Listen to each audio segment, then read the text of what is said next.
Hello, good morning everyone. Ito'y nag-walking tayo. Alam mo, habang nagwo-walking ako mga minamahal, shout out ko muna sa Luzon, Visayas, Mindanao. Shout out sa inyo lahat dyan sa Pilipinas. Habang nagwo-walking ako, nakita nyo yung mga bahay dito, malalaki. Oo, yung mga talagang nakatira dito, yung mga lokal, mga kumbaga sa atin, Pilipino talaga. Oo, malalaki bahay nila. Kasi sila, tinutulungan sila ng ang gobyerno nila dito ay maayos. Oh.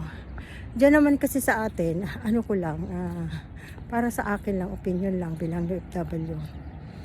Sa atin naman kasi ang gobyerno, tumutulong. Kagaya kay BBM, tumutulong, di ba? Kaso sa atin, pagka may isang nanira, ayun, sama-sama sila.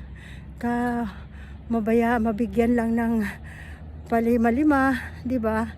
So doon na maninira na. Hindi nila inisip ang sinisiraan nila gobyerno. Excuse me. Nga natutulungan sila ambis na magsikap at matulungan. Ipakita yung pagkakaya sa gobyerno. Hiningal na ako mga minaman. Kaya pa ako naglala. Ayan, tinan mo, nakita nyo ang lalaki ng bahay nila.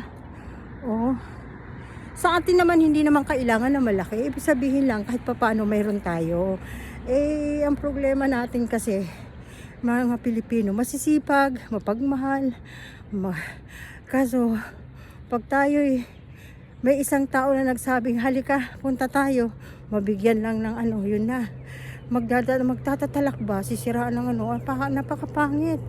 Tayo dapat dito, kita mo dito, tahimik mga minamahal. Dahil alam nyo bakit? Pagka once na nagsalita ka, may kalalagyan ka. Siyempre, may penalty. O, doon ka na, ganun sa di ba? O, kaya, sana, wish ko lang, magkaisa na tayo. Huwag na yung puro na lang paninira. Tamo naman ng ating Pangulo. Talagang kung magtrabaho. Di ba?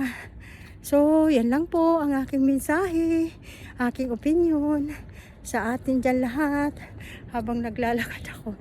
Thank you for watching. Bye bye, malapit na ako, siguro mga 8 minutes na lang sa bahay na ako. Diba? Kasi naisip ko lang, tinan mo mga bahay nila, oh. Diba? Tayo naman hindi naman kailangan ng bahay na malalaki. Importante lang, may bahay tayo, may trabaho, may konting negosyo, okay na yun. Ang problema, natulungan na tayo ng gobyerno, puro pa rin gobyernong masama. Lalong-lalo na itong gobyernong to, ay napakaganda. Wala ako dyan sa Pilipinas, OFW ako, pero nararamdaman ko.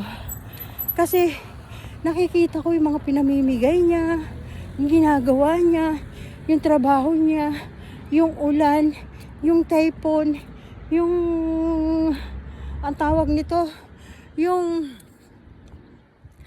bagyo, baha, napunta siya mga minamahal. Sinasadya niya. Kasi kung mga bagay, tao lang ang papupuntahin, paano malalaman ang mga hinain ng mamamayang Pilipino, diba? So, I'm proud my president, diba? Bongbong Marcos. Bye-bye.